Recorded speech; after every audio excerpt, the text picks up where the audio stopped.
தேர்தல் ஆணையம் தொடர்பாக ராகுல் காந்தி பல சர்ச்சை கருத்துக்களை தெரிவித்திருக்கிறார். அது தொடர்பான முழு விவரங்களோடு இணைகிறார் நமது சிறப்பு செய்தியாளர் சலீம். ராகுல் காந்தி லேட்டஸ்டாக பேசியது என்ன என்று பார்த்துவிட்டு தேர்தல் ஆணையம் தொடர்பாக அவர் என்ன பேசியிருக்கிறார், தேர்தல் ஆணையம் என்ன சொல்லியிருக்கிறார்கள், பாஜக என்ன சொல்லியிருக்காங்க அப்படின்னு சொல்லி நம்ம பார்ப்போம். சமீபத்தில் ராகுல் காந்தி இன்று பேசும்போது அவர் என்ன சொன்னார் அப்படின்னா, ஒரு காங்கிரஸுடைய கருத்தரங்கத்தில் தான் பேசுகிறாரு. அப்படி பேசும்போது அவர் என்ன சொல்லியிருக்கார் அப்படின்னா, முன்னாள் மத்திய அமைச்சர் அருண்ஜேட்லி என்னை மிரட்டினார் என்று பேசியிருக்கிறார். அந்த சம்பவத்தை சொல்கிறார். அதாவது வேளாண் சட்டத்திற்கு ஆதரவாக காங்கிரஸ் போராடி வந்த நிலையில் அருண்ஜேட்லி என்னை சந்தித்தார், நீங்கள் கடும் விளைவுகளை சந்திக்க வேண்டியிருக்கும், இதே பாதையில் பயணித்தால் என்று அவர் என்னை எச்சரித்தார் அப்படின்னு சொல்லி ராகுல் காந்தி சொல்லியிருக்காரு. இதற்காக நான் பணியவில்லை என்று அவர் அந்த வகையில் பேசியிருக்கிறார். சரி, அடுத்ததாக என்ன பேசியிருக்கார் அப்படின்னு சொல்லி பார்க்கும் பொழுது 2024 மக்களவை தேர்தல் மோசடி செய்யப்பட்டது என்ற பகிரங்க குற்றச்சாட்டை முன்வைக்கிறார். அதை நாங்கள் நிரூபிப்போம் என்று ராகுல் காந்தி குற்றம் சாட்டியுள்ளார். ஒரு தொகுதியில் 6.5 லட்சம் வாக்காளர்கள் வாக்களித்தனர், அதில் 1.5 லட்சம் பேர் போலியானவர்கள் என்றும் சொல்லியிருக்கிறார். இந்த சான்றினை கண்டுபிடிக்க எங்களுக்கு 6 மாத காலம் ஆகிவிட்டது என்றும் பேசியிருக்கிறார்.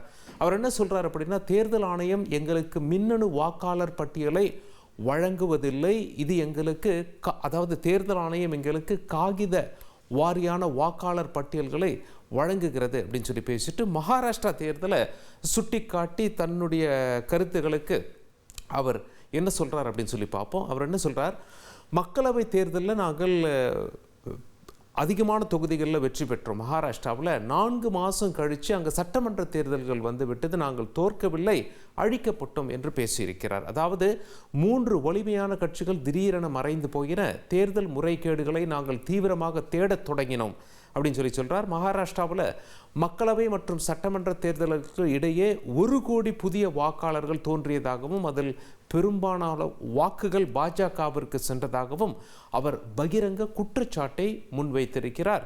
இன்று பேசும்போது வேளாண் சட்டம் தொடர்பாக அருண்ஜேட்லியால் மிரட்டப்பட்டதாகவும் ராகுல் காந்தி சொல்லியிருக்கிறார். அதற்கு அவர் என்ன பதில் கொடுத்தாருன்னு சொல்லி அவரே சொல்கிறாரு, நாங்கள் காங்கிரஸ்காரர்கள் கோழைகள் அல்ல, ஆங்கிலேயர்களால் எங்களை உழைக்க முடியவில்லை அப்படின்னு சொல்லியிருப்பதாக சொல்லியிருக்கார். அருண்ஜேட்லியுடைய மகன் இதற்கு பதிலடி கொடுத்துள்ளார். ரோஹன் ஜேட்லி அவர் பேர். அவர் என்ன சொல்கிறாரு, அருண்ஜேட்லி அதாவது என்னுடைய தந்தை 2019 காலமானார், வேளாண் சட்டங்கள் 2020 தான் அறிமுகப்படுத்தப்பட்டன, இது முக்கியமான அதாவது எதிர்க்கும் கருத்தை முன்வைத்து யாரையும் அச்சுறுத்துவது என்னுடைய தந்தையின் இயல்பில் இல்லை, ராகுல் காந்தி சரியான தகவல்களை சொல்லவில்லை என்று அருண்ஜேட்லியினுடைய மகன் ரோஹன் ஜேட்லி தெரிவித்திருக்கிறார். அருண்ஜேட்லி ஒரு தீவிர ஜனநாயகவாதி, எப்போதும் ஒருமித்த கருத்தை உருவாக்குவதில் நம்பிக்கை கொண்டிருப்பார் அப்படின்னு சொல்லியிருக்கார். ராகுல் காந்தி ஏற்கனவே அவர் என்ன சொன்னார், நாங்கள் 6 மாதம் தீவிரமாக இன்வெஸ்டிகேட் பண்ணி பேப்பர் பை பேப்பர் இந்த வாக்காளர் தான் கரெக்டாக வாக்களித்திருக்காரா என்று ரிசர்ச் பண்ணி நாங்கள் ஒன்று கண்டுபிடிச்சிருக்கோம், அதை நாங்கள் வெளியே சொன்னால் அது ஒரு அணுகுண்டு போல, தேர்தல் ஆணையமே இந்தியாவில் இல்லை என்பதற்கு அது ஒரு அத்தாட்சி, எம்மாதிரியான முறைகேடுகள் நடந்திருக்கிறது என்பதை ஆதாரபூர்வமாக பேசுகிறோம், நாங்கள் வெறுமென்றே சும்மா ஒரு குற்றச்சாட்டாக முன்வைக்கவில்லை என்று ராகுல் காந்தி சொல்கிறார். உடனே மத்திய அமைச்சர் ராஜ்நாத் சிங் அதற்கு பதிலடி கொடுத்திருக்காரு. அவர் என்ன சொல்கிறார், அணுகுண்டு இருக்குது அப்படின்னு சொல்கிறீங்க, இருந்தால் வெளியே தூக்கி எறிங்க, அந்த அணுகுண்டில் நீங்கள் காணாமல் போகாமல் இருந்தால் சரிதான், அது என்னவென்று நாங்கள் பார்க்கிறோம் அப்படின்னு சொல்லியிருக்காங்க. ராகுல் காந்தி அடுக்கடுக்காக முன்வைக்கும் குற்றச்சாட்டிற்கு என்ன மாதிரி ஆதாரங்களை அவர் முன்வைக்கப் போகிறார் என்பதை பார்க்க வேண்டியிருக்கும். அவர் சொல்லியிருக்கும் குற்றச்சாட்டை தேர்தல் ஆணையம் மறுத்திருக்கிறது. குற்றச்சாட்டுக்கு ஆதாரம் இருக்கிறது, இதற்காக நாங்கள் 6 மாத காலம் விசாரணை செய்திருக்கோம் என்று ராகுல் காந்தி சொல்லியிருக்கிறார். எம்மாதிரியான விசாரணை என்று 1-2 தகவல்கள் மட்டுமே சொல்லியிருக்கிறார்.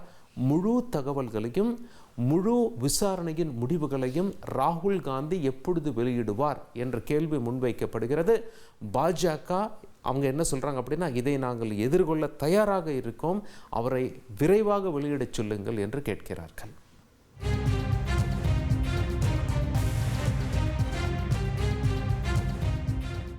உங்கள் தந்திவன் தொலைக்காட்சியில் திருவாய் மலர்வாய் திங்கள்தோறும் இரவு 8 மணிக்கு காணத் தவறாதீர்கள்.